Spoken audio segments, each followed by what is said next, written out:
I just want to address what I feel is like a lack of integrity in people when they move away from raw food diets. And obviously Nicholas moved away from raw food and got attacked for it, and he was kind of attacking back at the same time.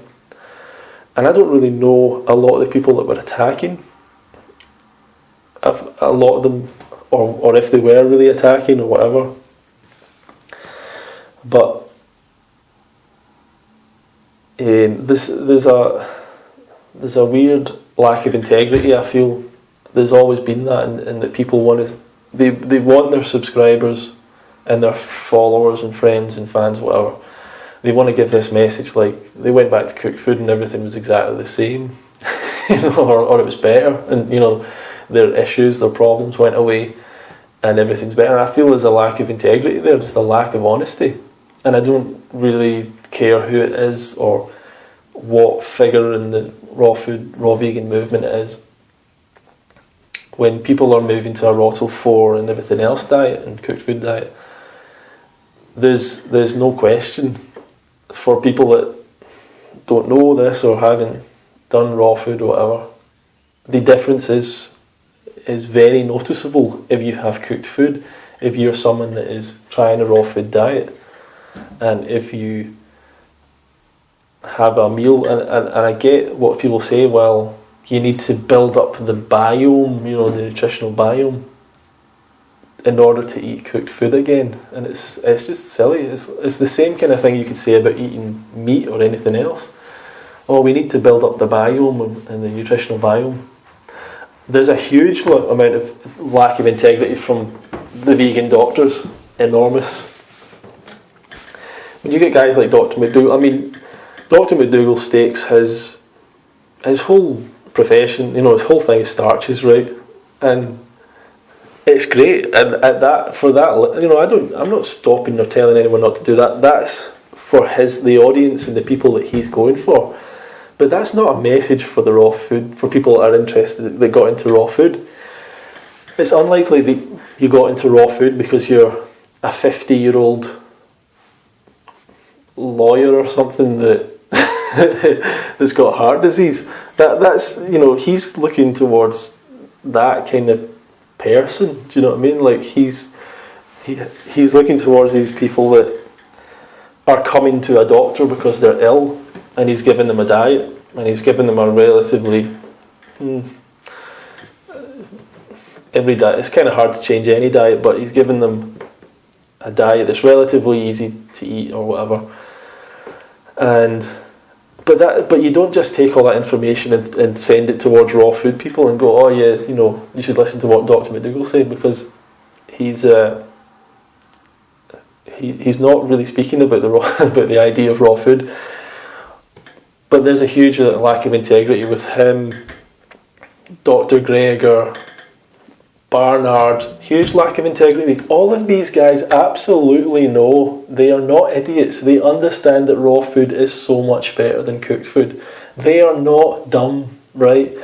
Some of them, sometimes they're desperately looking for evidence, for a shred of something that will make you believe that somehow has to justify us eating cooked food, because on every other level it makes no sense in terms of your health to be eating cooked food, apart from if there's nothing else to eat, which is the situation that our ancestors probably had in various times. There was nothing else to eat, so we ate animals, we ate stuff we pulled out of the ground, we ate grass and stuff, turned it into bread, we drank alcohol, we still do, all this stuff. But all these guys know, absolutely they know that raw food is better than cooked food. This is not like, there's no science to suggest that raw food. Of course there's science. It's like the basic science of nutrition is that when you cook food, you destroy the nutrients, you destroy vitamins, you reduce the quantity of vitamins, you reduce the protein is destroyed or whatever. There's all these problems. You're taking out.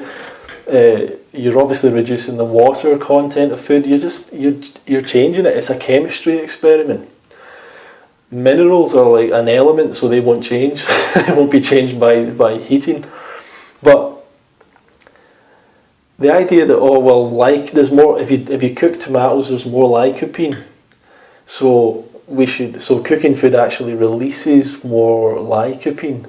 Yeah, it might release more lycopene, but how much lycopene do we need when it's destroying vitamin C?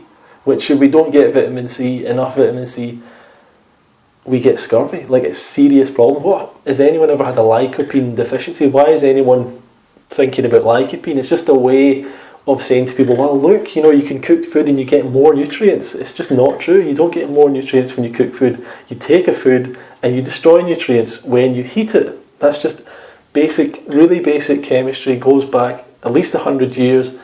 They have studied every vitamin, and they know the point at which vitamins start to degrade. And certainly, if you're boiling food and things like that nature, then you're destroying nutrients. So you're having less nutrients.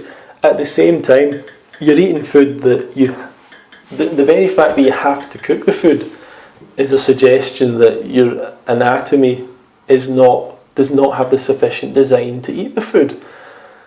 And that's a basic test of any animal, of any biological anything, is that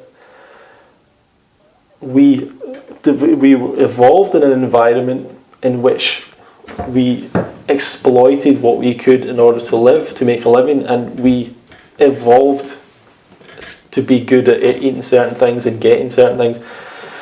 And it just so happens that we're frugivorous. Fruits are the easiest food for us to eat, for us to obtain in nature, and everything else. And it just frustrates me, and this is just me a rant, but it frustrates me that people get into raw food and then don't like what they've heard, don't like the idea of giving up cooked food, don't like the reality of it, that they might have to give up their pizza and everything else, because it becomes so clear to them that what they're doing is not good, it's not the best thing, but they want to fall back on, well, the vegan doctor said it, so it's okay, These guys absolutely know, they understand that raw food's better than cooked food. They're not idiots, they're not dumb, they're not brain dead. The idea that you take something out of the ground and you boil it in water and that's meant to be better than the diet that our ancestors ate for tens of millions of years, that is ridiculous.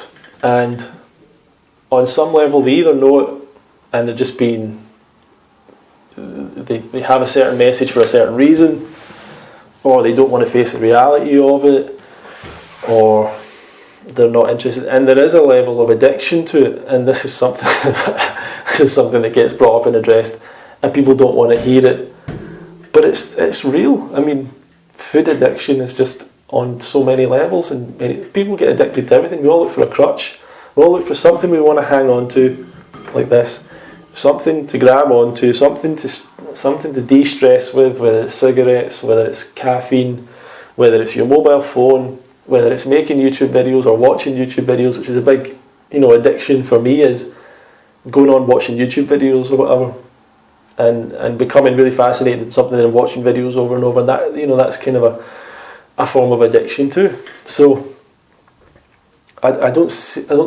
People go, oh, addiction. Well, you think I'm a drug addict? like it's the same thing.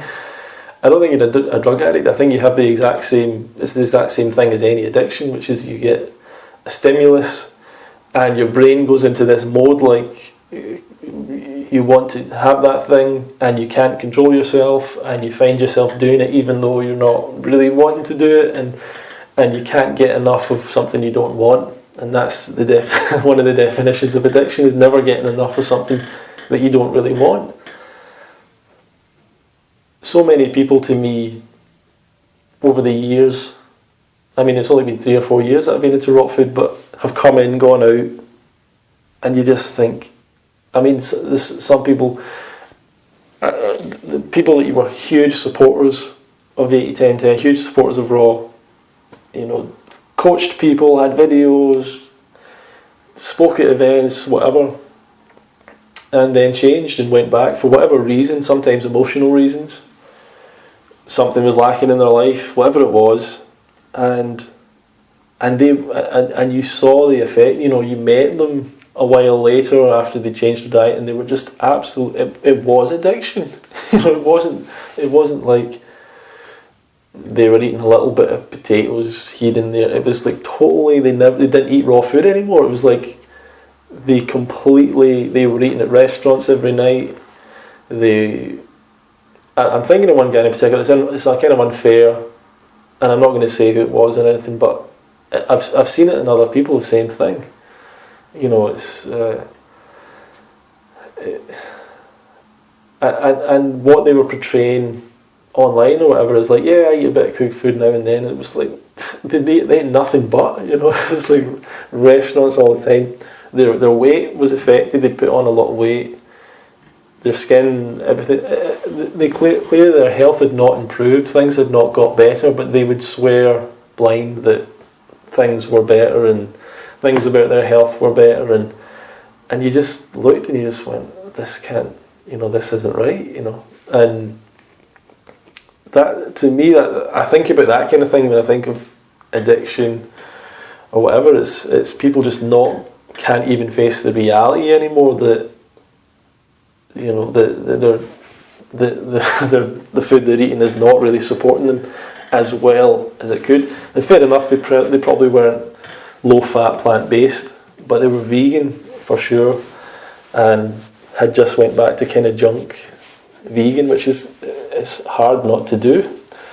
But yeah, people, you know, this kind of scientific evidence, like, yeah, hominins eating types of starch in the diet, and people think that's the same as like, well, that means I can eat vegan tacos and it's going to be the same as good as eating fruit.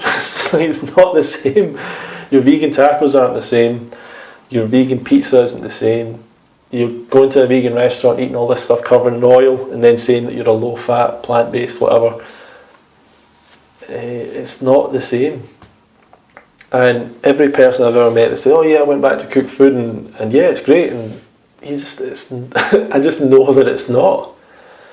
I know from experience, I know from seeing other people, I know that there's a certain lack of integrity or honesty or perception or whatever it is, self-awareness that some people maybe don't have in abundance or whatever. And I feel like I can't see that. I can't see how they would say, yeah, this is just the same. You know, I'm feeling better. I'm feeling better now, and my sex drive's back and all that. And yeah, if you increase the amount of fat in your diet and you don't have satiating fruit in your diet, then you're going to be looking out for something else. And if that happens to be sex or whatever, then yeah, you're going to maybe look for that. But fruit can be so satisfying. You're just sitting there. You don't want for anything in the world, woman or otherwise. That's crazy. But I'll just leave that in the video. I'm not saying these people are lying. I don't mean it like that. I don't think they're doing it on purpose. I think that's how perception can get warped and ideas can get warped, especially when you're dealing with food addictions, whatever you want to call it. I mean, I'm pretty honest with myself. I don't do the raw food diet the best. I've had times where I've been eating nuts and eating loads of pistachios, but I don't go, oh, I feel great on pistachios. You know, I'm just honest with myself. Like, I just ate those because I, you know, had a bit of a whatever craving, but I also don't go, oh, I need the nutrients. I don't need the nutrients of pistachios. I just wanted to eat them in the moment, and I ate too many of them, and now I don't feel as good, and I'll work on it in the future. I don't want to go towards pistachios anymore, you know, or tahini or whatever it is. Like, okay, that doesn't really work. That's not as good. Just improvement and experimentation, just being honest and not being like, well, cooked food just as good. It's just as good. It's just, I'd feel just as great. They don't, and a lot of them will privately admit, if you speak to them in person, yeah, raw food's better. You know, they'll admit it. But whatever, they want to encourage more people. They think they're appealing to more people, and that's what Gregor's doing, McDougall, whatever. But certainly they know that raw food is better. They know that food in its raw form is better in every way. And the idea that there's no science that exists that says that is ridiculous. It's the basis of nutritional science. It's the absolute basic thing. Everyone knows you cook food that you reduce the amount of nutrients in it. It's one of these basic things that used to be in adverts and stuff, like don't cook food too much because you don't want to boil out all of this, you don't boil all the nutrition out. So crazy, but you need to find your own honesty with yourself at the end of the day. And I don't believe there is. Some people can cook food and do great on it, and some people no. I don't think it works like that. I think world is way simpler than that, and fruit is our best thing, and we should move towards that. And if we don't want to eat that, at least we admit to ourselves, I don't want to do that, and I'm happy to live with the consequences of eating kind of weird food. And people also say, oh, cooked toxic, poisonous. It's not toxic. Cooked food isn't toxic. It is toxic. There is toxins in cooked food. There's toxins in all food. There's toxins in fruit. Just so happens there's the least in fruit, as far as I'm aware. I think there's more in vegetables than there is in fruit. And there's food out there that can kill you. You can go out into the forest and eat some leaves or something, you can be knocked stone dead. There is toxins in food, there is poisons, and there is less. I believe there's less from what I've heard from other people, whatever, in fruit. So that's there's toxins in cooked food. There's you wouldn't eat kidney beans. Like say kidney beans. There was a vegan festival a couple of years back. I heard a story. They were going to have a raw day or a raw meal, and they served people raw kidney beans, which a lot of people go on about legumes. Legumes are so healthy, they're so good for you, And everyone went to the hospital because they ate raw kidney beans. Everyone went to the hospital. Poisoned. Food poisoning. Yes, it does exist. Yes, there is toxins in food. To some degree they get cooked out, and that's part of the reason people cook. They have to cook out the toxins. So, yeah, it's toxic. It's probably less toxic than it is when you eat it raw, but there you go. Anyway, thanks for watching. Leave your comments below. Do the right thing for you. I mean, I'm not telling you what to do. I just think that everyone knows that fruit's better. Everyone knows that raw food's better, but they don't want to upset each other or something. Thanks.